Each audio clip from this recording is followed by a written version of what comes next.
ছেলের মুখের উপর মেরে কাঁদতে করলো।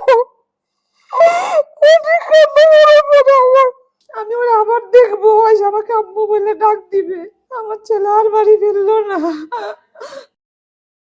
পরিবর্তনের স্বপ্ন নিয়ে ২০২৪ সালের জুলাই গণঅভ্যুত্থানে রাজপথে নেমেছিল হাজারো তরুণ। সেই স্বপ্নের মিছিলে অংশ নিয়ে ৪ আগস্ট কারওয়ান বাজার মেট্রো স্টেশনের নিচে গুলিবিদ্ধ হয়ে শহীদ হন রমিজউদ্দিন আহমেদ। পরিবারের একমাত্র ভরসা ছিলেন তিনি।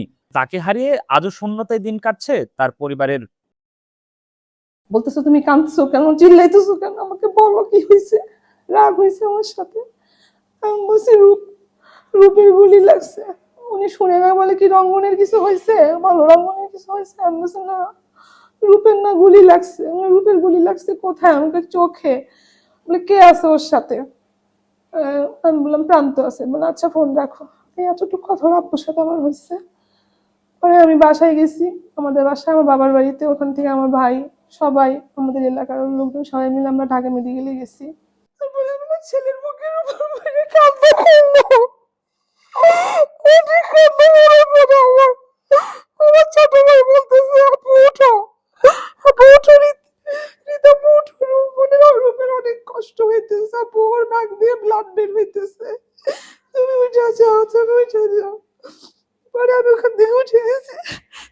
ওইটা আমি হাত ধরতেছি, পা ধরতেছি, আমার ছেলের পায়ে ময় ধুলা, স্যান্ডেল নাই,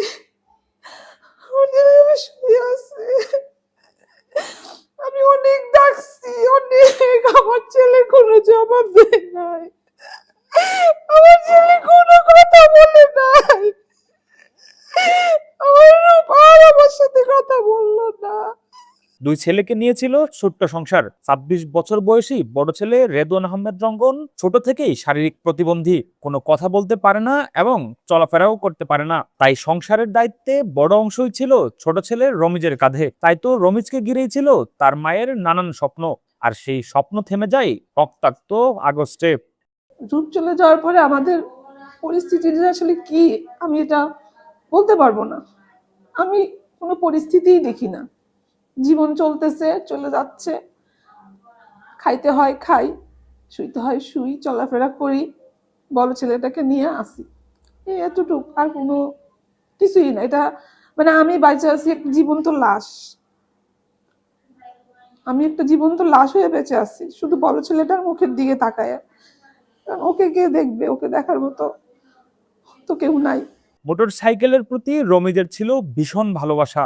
মাতাকে নতুন মোটরসাইকেল কিনে দিতেও চেয়েছিলেন, কিন্তু তার আগেই হারিয়ে গেল রমিজ। তাই আজও ছেলের বয়সী কাউকে মোটরসাইকেল চালাতে দেখলে তাদের মাঝেই খুঁজে ফেরেন নিজ সন্তানের মুখ।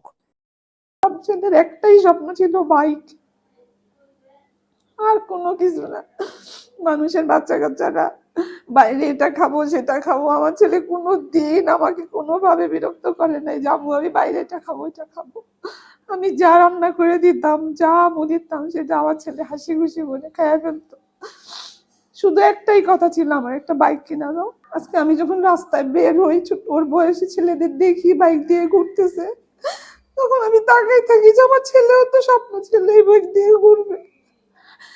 আমি পারি নাই আমার ছেলের সে স্বপ্নটা পূরণ। রমিজ যে সকল খাবার পছন্দ করতেন সে খাবারগুলো এখন আর কখনোই রান্না করেন না তার মা। ছেলেকে হারানোর সেই সুখ আজও বয়ে বেড়ান শহীদ রমিজের মা। খিচুড়ি, ভর্তা, মাছ, এই জিনিসগুলো খুব পছন্দ করতো। ভাজি, সবজি, সবজি ছাড়াও ভাত খেতে পারতো না। আমি সবজি খাওয়া ছেড়ে দিচ্ছি আমার ছেলে চলে যাওয়ার পরে, আমি অনেক কিছু ছেড়ে দিচ্ছি। আর আমার ছেলের আরেকটা পছন্দের খাবার ছিল, ওর নানুর বাসা থেকে দিত মোরগ পোলাও মুরগি দিয়ে, ওটা ওর খুব ফেভারিট ছিল, ওটাও আমি খাই না, ওটাও আমি ছেড়ে দিচ্ছি। কিছুই হয় নাই, কি হয়েছে? আমরা কিছুই পাই নাই, না আমরা আমাদের সন্তান পাবো, না যারা পঙ্গুত্ব বরণ করছে তারা তাদের আগের অবস্থা ফিরে পাবে।